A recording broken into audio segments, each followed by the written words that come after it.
El mundo va evolucionando y cada día se aprende algo nuevo. Es así como el aprendizaje se constituye como un proceso constante entre ensayo y error. Aprender comprende la adquisición y modificación de conocimientos, habilidades, estrategias, creencias y actitudes. Exige capacidades cognitivas, lingüísticas, motoras y sociales y adopta muchas formas. En un simple nivel, como un niño aprende a sumar 2 más 2, a escribir, a jugar con el resto, hasta otro más complejo, como los estudiantes aprenden a solucionar problemas matemáticos, redactar extensos informes. El aprendizaje conductual es la capacidad de comportarse, requiere desarrollo de nuevas acciones o modificación de las presentes. En cambio, el aprendizaje cognitivo es inferencial, es decir, que no lo observamos directamente, sino a sus productos. El medio y las diferencias de los estudiantes influyen en ambos aprendizajes. El aprendizaje en la actualidad ha sufrido un gran impacto debido a la pandemia por COVID-19 que se atraviesa, ya que ahora este está mediado por computadora, cualquier aparato electrónico con acceso a la red, y además profesor y estudiantes se encuentran separados en tiempo y espacio. ¿Cómo considera usted que ha cambiado el aprendizaje debido a la pandemia? Desde mi punto de vista, ha generado un impacto muy negativo. ¿Por qué? Porque los estudiantes generan conflictos al adquirir sus conocimientos y capacidades, porque no podemos comparar en la actualidad una educación presencial versus una virtual. El condicionamiento clásico es un proceso de aprendizaje mediante el cual el organismo aprende a responder ante un estímulo que antes no respondía, por asociación con otro estímulo que sí producía esa respuesta. Se da de manera inconsciente e involuntaria. Pavlov explicaba esa teoría de la siguiente manera. Tenemos un estímulo incondicionado, por ejemplo, la comida, que va a producir una respuesta incondicionada, en este caso la salivación del perro. Se denominan estímulo y respuesta incondicionada porque se producen automáticamente sin ningún tipo de aprendizaje. En el condicionamiento clásico asociamos el estímulo incondicionado con el estímulo neutro, que son estímulos que no producen nada en nosotros, y ambos producen una respuesta incondicionada. Siguiendo el ejemplo, el estímulo neutro puede ser una campana, el estímulo incondicionado la comida, y ambos provocarán en el perro la respuesta incondicionada, la salivación. Cuando el estímulo neutro y el incondicionado se presentan de forma repetida al perro, ocurrirá que con el simple toque de campana el perro salivará. Entonces, el estímulo neutro pasa a ser un estímulo condicionado que provoca una respuesta condicionada. Es decir, se condiciona el sonido de la campana a la salivación. Lo que antes no existía, ahora existe. Durante este periodo escolar, ¿qué tipo de refuerzos de aprendizaje utilizó durante esta pandemia? Pues debido a la pandemia, pues realizamos lo que son los ejercicios de privilegio, es decir, mi hermano por cada actividad que realizaba le hicimos un privilegio. Si él no realizaba la actividad, utilizábamos quitándole el privilegio, llamado lo que es el castigo. Condicionamiento operante. Skinner acuñó el término condicionamiento operante, que implica cambiar una conducta utilizando refuerzos dados después de la respuesta deseada. Se da de manera voluntaria y consciente. Estos refuerzos son: positivo, dar algo a la persona que le produce placer; negativo, ayuda a aumentar el comportamiento, quitar algo que no nos gusta; el castigo, dar algo que no me gusta o quitar algo que le gusta. Debe saberse administrar inmediatamente contra el comportamiento y no contra la persona. El de extinción es ignorar el comportamiento, solo utilizarlo si es que la ocasión lo amerita. También existen los primarios, que tienen que ver con la parte biológica; los secundarios, dar elogios, atención, estatus, aprobación, que pertenecen al lado psicológico; los de retroalimentación, qué resultados tuvo la persona.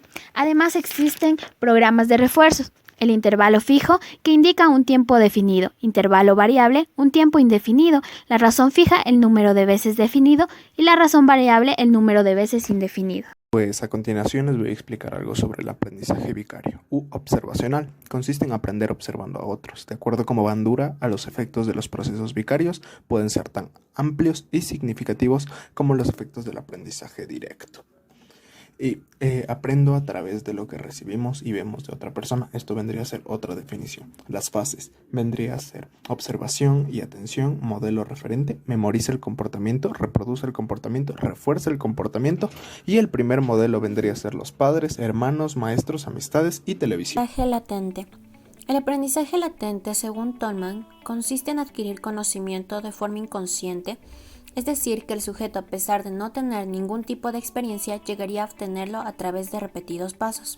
Tolman realizó un experimento con ratas y comprobó que éstas eran capaces de encontrar el camino correcto para salir del laberinto sin previo análisis.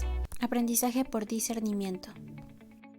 Conocido como insight, lo fundamental es alcanzar una comprensión de la situación en la que nos encontramos y que nos exige una respuesta nueva que solucione el problema que nos plantea esa solución. Por insight se entiende como la solución de un problema mediante la percepción de relaciones esenciales para dicha solución. Gracias por estar aquí con nosotros. Bueno, a continuación queremos hablar acerca del aprendizaje, para lo cual le vamos a pedir que por favor nos ayude respondiendo a las siguientes preguntas. ¿En qué parte exacta del cerebro se produce el aprendizaje? El aprendizaje declarativo, sobre todo, hipocampo, ¿no? Aquella parte del lóbulo temporal por donde ingresan todas las percepciones analizadas hacia un sistema emocional. Ahí se aprende, pero se guarda en la corteza cerebral. Es decir, lo que yo aprendo puede ser de los dos tipos de aprendizaje que hemos visto. El uno va a permanecer como condicionamiento clásico, físico, biológico, pero el aprendizaje no declarativo, el del lenguaje, el que nosotros estudiamos para aprender, tiene que pasar el hipocampo y guardarse en nuestra red de corteza cerebral. No podemos decir, aquí está la memoria a largo plazo, aquí está el episodio que aprendí, aquí está la física, aquí la matemática. No, es una red. ¿De acuerdo? Última pregunta. ¿Qué consejos podría dar a sus estudiantes para que puedan aprender de mejor manera en este tiempo de pandemia debido al COVID-19?